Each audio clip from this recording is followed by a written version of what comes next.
السلام علیکم ورحمۃ اللہ وبرکاتہ۔ عمارہ جلدی کرو، ہم لیٹ ہو رہے ہیں۔ حال 10 بجے بند ہو جاتے ہیں آج کل، اور تمہارا میک اپ ختم نہیں ہو رہا۔ زاہد صاحب جھنجھلاتے ہوئے بولے۔ جی بس ابھی آئی، عمارہ نے کوئی تیسری بار کہا۔ وہ اس وقت ڈریسنگ روم میں میک اپ کو فائنل ٹچ دے رہی تھی۔ اتنے میں عمارہ کا موبائل بج اٹھا۔ عمارہ تمہارا موبائل۔ زاہد صاحب نے سائڈ ٹیبل پر پڑا موبائل اٹھایا اور ڈریسنگ روم میں جانے لگے۔ آپ پڑھ لینا، امی کا ہوگا میسج، عمارہ دوپٹے کو سیٹ کرتے ہوئی بولی۔ تو زاہد صاحب میسج کھول کر پڑھنے لگے۔ Love you Umara, I miss you so مچ نبیل۔ عمارہ، زاہد صاحب کے لہجے میں نہ جانے کیا کیا تھا کہ عمارہ کے ہاتھ جہاں تھے وہیں رک گئے۔ نبیل عمارہ کا تایا زاد کزن تھا، اور شادی کے بعد ان دنوں نیا نیا دبئی آیا تھا۔ اتفاق سے اس کی بیوی کا نام بھی عمارہ تھا۔ دبئی سے ریگولر نمبر پر کال اور میسج بہت مہنگے پڑتے تھے، سو کسی دوست کے کہنے پر نبیل نے انٹرنیٹ میسج سروس کا سہارا لے لیا۔ اس دن اس نے میسیجنگ ویب سائٹ میں پہلے عمارہ کا نمبر لکھا اور پھر میسج لکھ کر سینڈ پر کلک کر دیا۔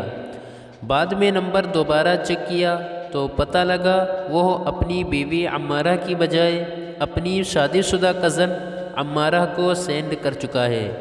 دونوں نام ایک جیسے تھے، سو نمبرز آگے پیچھے ہی تھے۔ زاہد بھائی، آپ مجھے غلط مت سمجھیں، میں اپنی بیوی کو میسج کر رہا تھا، غلطی سے عمارہ بہن کو چلا گیا۔ آپ کو جو ذہنی تکلیف پہنچی ہے، میں اس کے لیے معافی مانگتا ہوں۔ نبیل بارہا کال کر کے معذرت کر چکا تھا، لیکن زاہد صاحب کے دل میں جو شک اور غلط فہمی کا بیج بویا جا چکا تھا وہ نہ نکل سکا۔ پھر انہیں یہ بات بھی اچھی طرح معلوم تھی کہ پہلے عمارہ کا رشتہ نبیل سے ہی ہونے جا رہا تھا، لیکن اس وقت نبیل کی بے روزگاری کی وجہ سے بات آگے نہ بڑھ سکی۔ یہ سب باتیں سوچ سوچ کر زاہد صاحب نے دل میں شک کے بیج کو تناور درخت بنا لیا تھا۔ اچھا بیٹے، میں فون بند کرتا ہوں، آپ نے ضرور آنا ہے عید کے پہلے دن۔ یہ زاہد صاحب کے سسر تھے اور عید کی دعوت دے رہے تھے۔ جی انکل، ضرور، اللہ حافظ۔ ہو نہ ہو بتا دو اپنے ابا جان کو کہ ہم نہیں آئیں گے، عین ٹائم پر بہانہ کر دینا کوئی نہ کوئی۔ زاہد صاحب نے عمارہ کو کہا تو اس کی آنکھوں سے آنسو نکل آئے۔ لیکن کیوں؟ میرے سب بہن بھائی اکٹھے ہوں گے، عید کا دن ہوگا اور آپ ایسی باتیں کر رہے ہیں۔ تو وہ تمہارا کزن نبیل بھی تو آیا ہوا ہے، ہو نہ ہو دبئی ہی میں رہتا تو اچھا تھا۔ نبیل آج کل عید کی چھٹیوں میں پاکستان آیا ہوا تھا، سو زاہد صاحب کا غصہ اور شک عروج پر تھا۔ دیکھو بھائی، میں نے کہہ دیا ہے ہم نہیں جائیں گے، تم جانو تمہارے اماں ابا جانے، مجھے سونے دو اب۔ زاہد صاحب نے بات ختم کر دی اور کروٹ بدل کر لیٹ گئے۔ یہ کس کا نمبر ہے عمارہ؟ جب سے میسج والی بات ہوئی تھی، زاہد صاحب گھر آتے ہی عمارہ کا موبائل چیک کرتے اور پھر گاہے بگاہے چیک کرتے ہی رہتے۔ یہ میری سہیلی ہے نبیلہ، کل ہی پارک میں اس سے ملاقات ہوئی ہے، یہیں ساتھ والی گلی میں رہتی ہے۔ عمارہ اپنی دھن میں بتا ہی رہی تھی جب زاہد صاحب نے اس کی بات کاٹ دی۔ اچھا، تو اب نبیل صاحب کا نمبر نبیلہ کے نام سے سیو کر لیا ہے، میں ابھی اس نمبر پر کال کرتا ہوں۔ یہ کہہ کر زاہد صاحب نے نمبر ڈائل کر دیا۔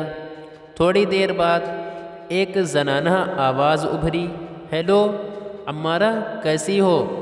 زاہد صاحب نے فون بند کر دیا اور اٹھ کر کمرے میں چلے گئے۔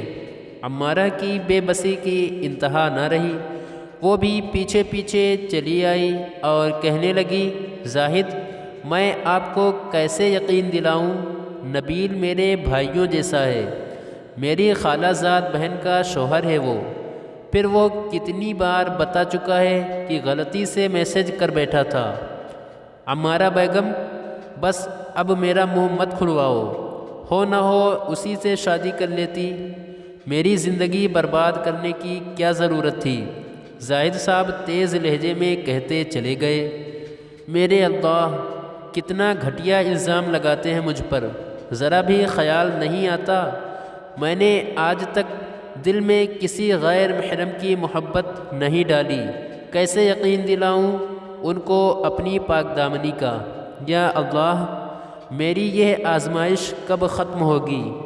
عمارہ باتھ روم کی ٹھنڈی دیوار سے سر ٹکائے سوچتی رہی اور آنسوؤں سے اس کا دوپٹہ تر ہو گیا۔